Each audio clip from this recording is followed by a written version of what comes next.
Episode की शुरुआत में हमें एक ताकतवर नाइट को दिखाया जाता है जो कि एक बहुत बड़े ग्रासलैंड के बीच में खड़ा होता है जिसका की नाम डियास होता है।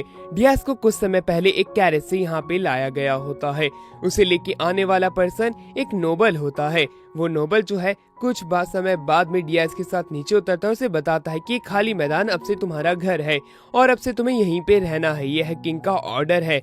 और वहीं पे डियास जो था वो हैरान होता है कि ये कोई किसी तरीके का प्रैंक तो नहीं, क्योंकि उसे तो एक रीजन दिए जाने वाला था जहाँ पे कि उसे राज करना था, कोई इस प्रकार का खाली मैदान नहीं। बट अब वो किंग के ऑर्डर को ठुकरा भी नहीं सकता है, इसलिए वो अब उसी ही ग्रासलैंड के ऊपर इधर से उधर घूमने लग जाता है इस सोच में कि उसे कोई ना कोई जिंदा आदमी तो उसे जरूर यहाँ पे मिलेगा। अब हमें डियास की स्टोरी बताई जाती है। उसने किंग के लिए अपने एनिमी किंगडम से 20 साल तक लड़ाई की थी और उस युद्ध के अंदर डियास जीता था, इसलिए उसे ये लैंड दिया गया था जिससे कि वो इस लैंड पे राज कर सके। बट यहाँ पे तो उसे कोई भी जिंदा चीज दिखाई नहीं देती। काफी दिनों तक वो ऐसे ही चलता रहता है। उसे खाने पीने के लिए भी कुछ भी नहीं दिखता, तो वो एक जगह पे बैठ जाता है, एक रिवर से पानी पीता है। आखिरकार उसे साफ पानी तो पीने को मिला, वरना उसे तो यहाँ पे बस कीचड़ ही मिल रहा था।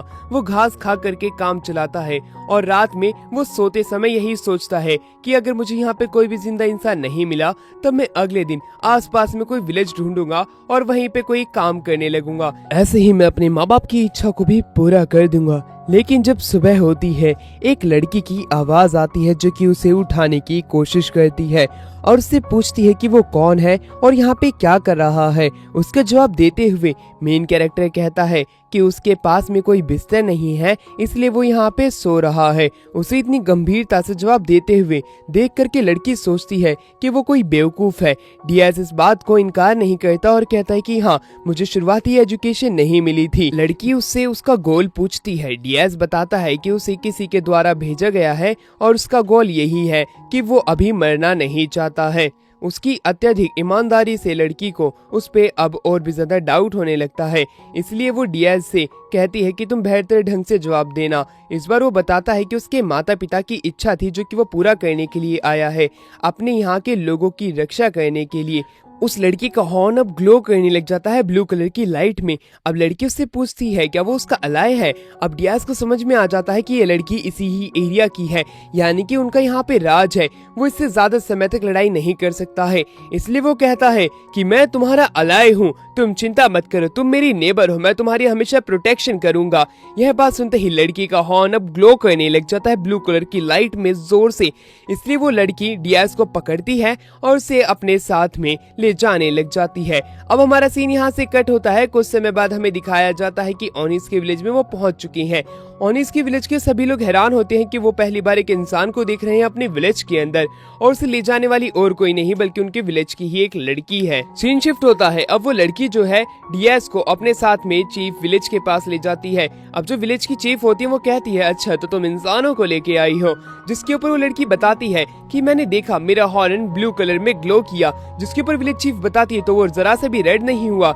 लड़की इनकार कर देती है, जिसपे वो बूढ़ी औरत बताती है कि इसका मतलब है कि ये जो इंसान है ये सच बोल रहा है और ये काफी ज्यादा ईमानदार है। अब वो लोग उसे बताते हैं कि अगर हमारा हॉर्न रेड कलर का ग्लो करता है तो हम पता लगा सकते हैं कि वो इंसान हमसे झूठ बोल रहा है या नहीं। उसके यहाँ पे आने का रीजन पूछा जाता है। डियास बताता है कि उसे किंग के द्वारा भेजा गया है, जिसपे वो लड़की उसके ऊपर अपनी एरोस तान देती है। विलेज चीफ जो होती है उसे रुकने के लिए कहती है क्योंकि हमें डियास की पूरी बात सुननी चाहिए। डियास जो होता है वो इसके लिए शुक्रगुजार होता है, पर विलेज चीफ और भी ज्यादा गुस्से में होती है।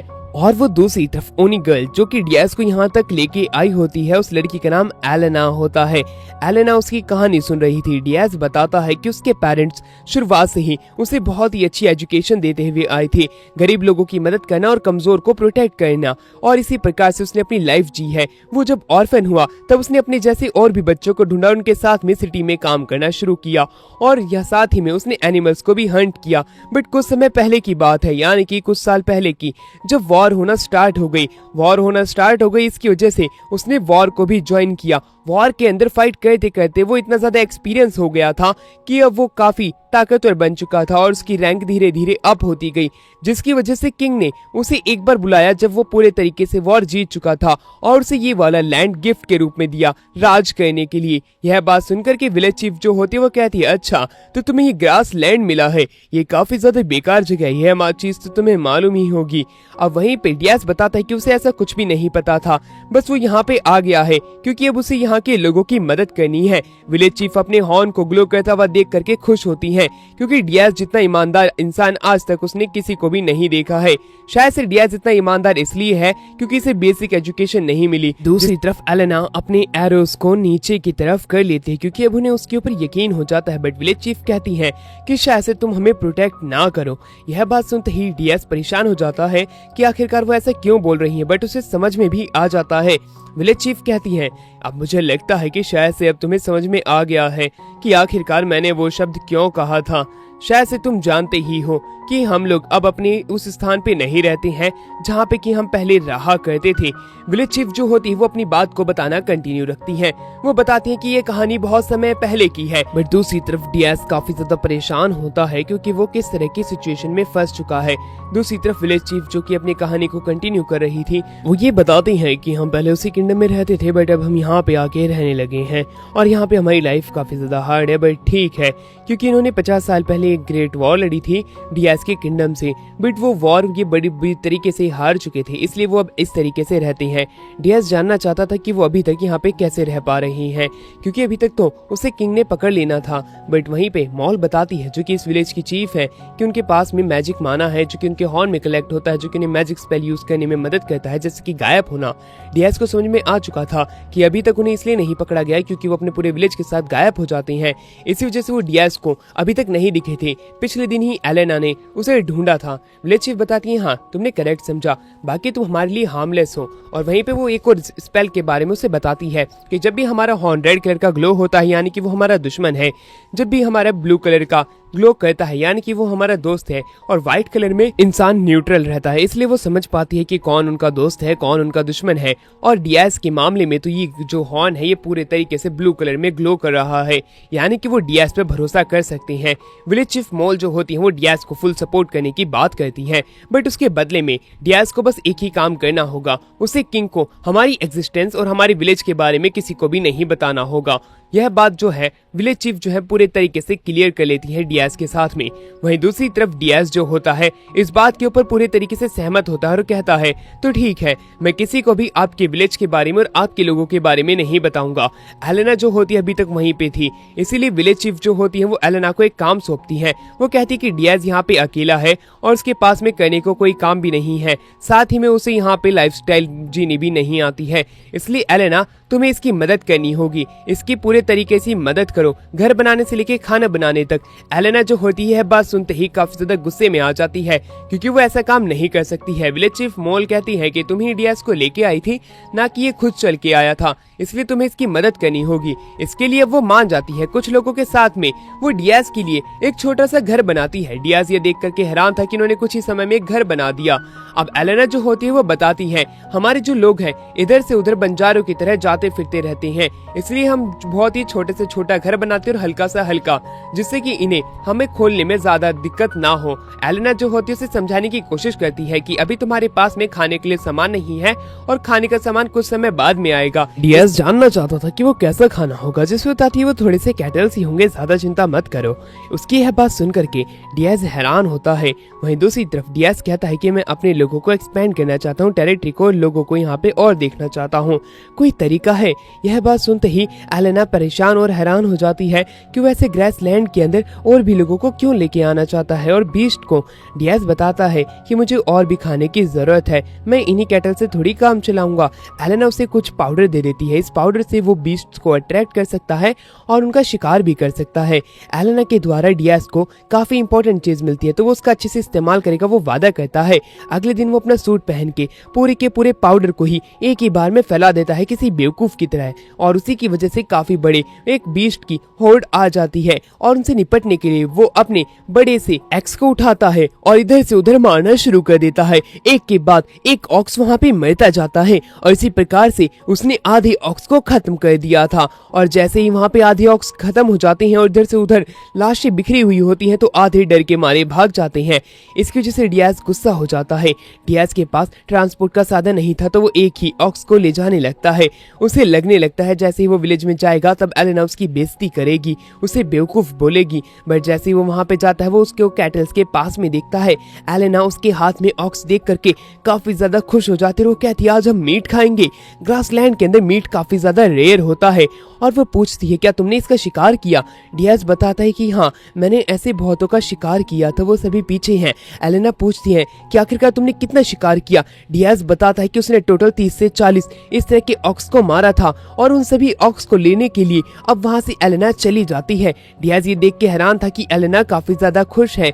वहीं पे विलेज चीफ मोल जो होती है वो बताती है कि वो तुम्हारी मेलनेस को देख करके काफी ज्यादा इम्प्रेस है।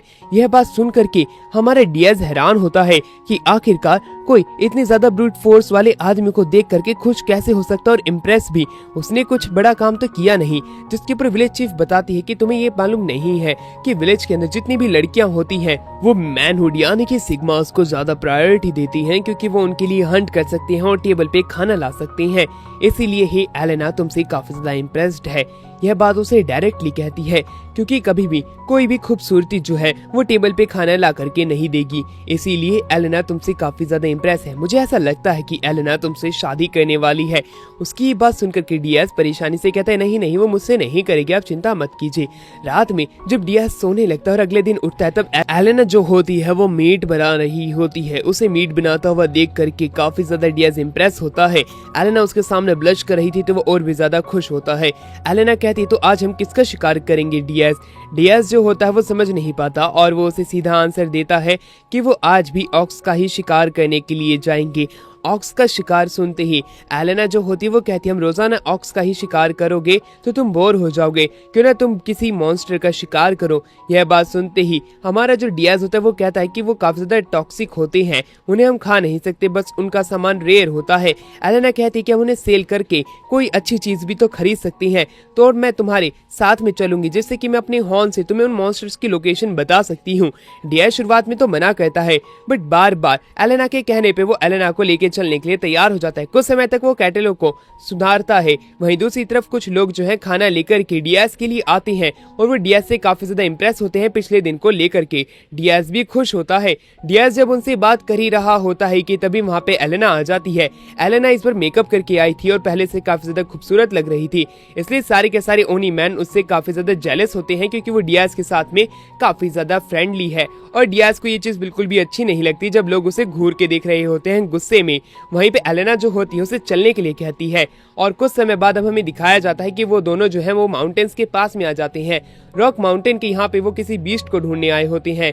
एलेना पहले से ज्यादा खुश लग रही थी। वो अपनी स्किल का इस्तेमाल करती है। अपने हॉर्न की मदद से वो वहाँ पे एक बैरियर बना लेती है जिससे कि उसे लोकेशन पता चल सके कि मॉन्स्टर कहाँ पे है। वो मॉन्स्टर की लोकेशन को पिन पॉइंट कर देती है। वहीं पे डियाज जो होता है उसे कहता है कि तुम अभी भी वापस जा सकती हो, बट एलेना कहती है तुम चिंता मत करो, मैं छिप जाऊंगी वरना मैं तुम्हारे साथ ही जाऊंगी, मैं ये दो ही चीज करूंगी। यह बात सुनकर के डियाज थोड़ा चैन की सांस लेता है। वहीं दूसरी तरफ अब हमें दिखाते हैं एलेना जो होती है अर्थ ड्रैगन को नोटिस करती है और वो डियाज को बताती है। डियाज को अर्थ ड्रैगन के बारे में नहीं पता, वो उसे एक नॉर्मल टर्टल लगता है बड़ा सा, इसलिए वो उसे मारने के लिए आगे चला जाता है। एलेना के रोकने पे भी वो उसकी बैक पे अटैक करता है बट उसी की ही एक्स टूट जाती है। वो पीछे हटता है, इधर से उधर अटैक करता है बट वो अर्थ ड्रैगन खुद को कवर कर लेता है पूरे तरीके से। एलेना उसे वापस आने को कहती है क्योंकि वो ताकतवर है, बट दूसरी तरफ डियाज पीछे हटने का नाम ही नहीं लेता और वो बार बार उसके शेल के ऊपर अटैक करने लग जाता है। ऊपर से वो लगातार उसके ऊपर अटैक कर रहा था बट उसके शेल के ऊपर एक भी क्रैक नहीं आता और एक्स टूटने लग जाती है। एलेना को लगता है कि डियाज कुछ नहीं कर पाएगा बट तभी उसकी एक्स ठीक हो जाती है। देख करके वो हैरान थी। ये डियाज का एक सेक्रेट वेपन है जो कि अपने आप ही खुद को माइनर इंजरीज से हील कर लेता है जिससे कि एक्स कभी खराब नहीं होती है। और दूसरी तरफ डियाज जो होता है बार बार उस अर्थ ड्रैगन के मारना शुरू रखता है। वो एक समय का भी वेट नहीं ले रहा था बट दूसरी तरफ एलेना की तबीयत खराब होने लग जाती है क्योंकि मॉन्स्टर अपना मियाज़मा रिलीज कर रहा था। इसी वजह से वो कहता है तो इस बार मैं आखिरी अटैक करने वाला हूँ। आखिरी अटैक में उसका शेल टूट जाता है। अर्थ ड्रैगन को गुस्सा आ जाता है कि इसकी हिम्मत कैसे हुई, किसने मुझे परेशान किया। दोनों के बीच में लड़ाई होती है। डियाज काफी ज्यादा ताकतवर था, वो अर्थ ड्रैगन को काफी ज्यादा हार्ड टाइम दे रहा था बट उसी के ही अपोजिट एलेना जो होती है वो बेहोश होती है और ड्रैगन की नजर उस पर पड़ जाती है। डियाज समझ जाता है कि ड्रैगन उस पर अटैक करने वाला है, इसलिए इसलिए वो ड्रैगन के ऊपर अपना सबसे ताकतवर अटैक करता है और ड्रैगन की बैकबोन पे मारता है, जिससे कि ड्रैगन एक ही बार में मारा जाता है। एलेना उसे आकर के गले लगा लेती है और कहती है कि तुम बहुत ताकतवर हो और मैं अब तुमसे ही शादी करूंगी। इसी के साथ में ये वाला पार्ट यहीं पे एंड हो जाता है। तो मिलते हैं इसके नेक्स्ट पार्ट में, और नेक्स्ट पार्ट देखने के लिए चैनल को सब्सक्राइब और वीडियो को लाइक करना मत भूलना।